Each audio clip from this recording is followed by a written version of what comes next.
Hello, my brothers and sisters from church in North America. I'd like to share a little bit with you about our situation here in Brazil by now. My name is Ricardo Agreste. I'm pastor here in Brazil and also leader or one of the leaders of a church planting movement here in my country.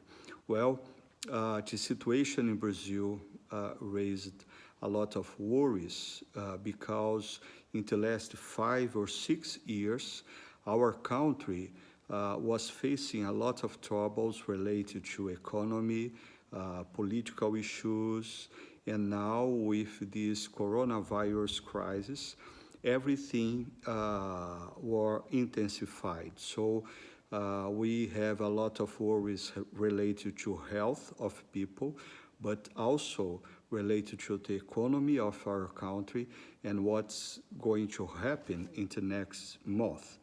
And also, our main concern by now is related to the following weeks.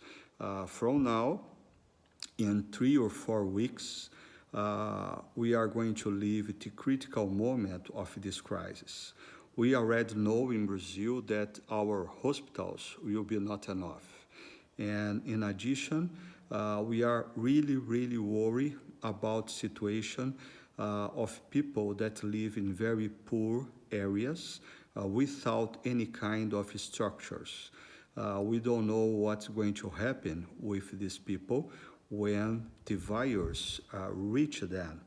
What the church is doing in this context? Well, our first step was to help small churches, especially that don't have enough resources, financial, technological resources. We help them to have their online service.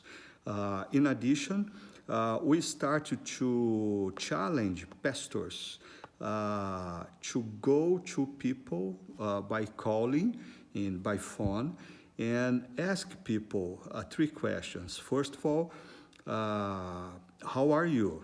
How are your kids, your wife? How is your family doing by now?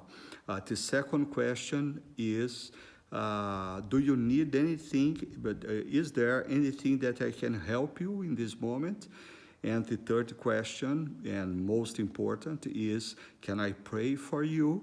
And so our pastors started calling people of their churches and also friends and neighbors.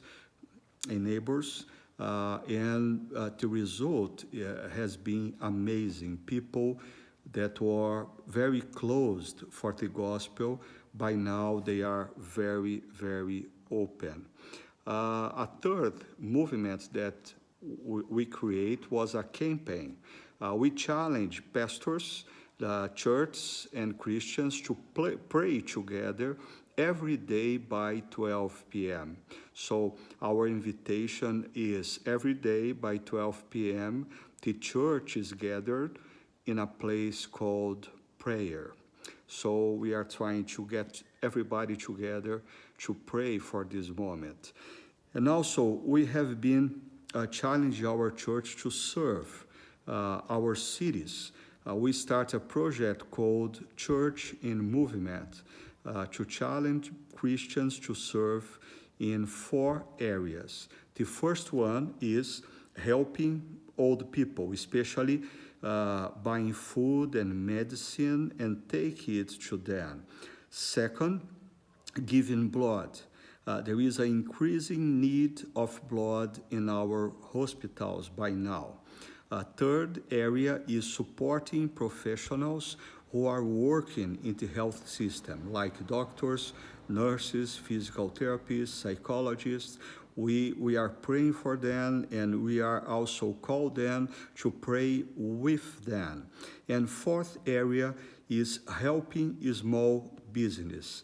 We are worried about what's going to happen with people in this situation, so we are raising financial resources to help them, and also we are offering consulting to help them to go through this crisis. If you want more information about what you are doing here in Brazil and the situation, you can write me in Ricardo at ctpi.org.br. Ricardo at ctpi.org.br. We are praying for you guys. God bless you, and you ask also, pray for us. Pray for Brazil. Pray for Brazilian church in this moment. Thank you so much.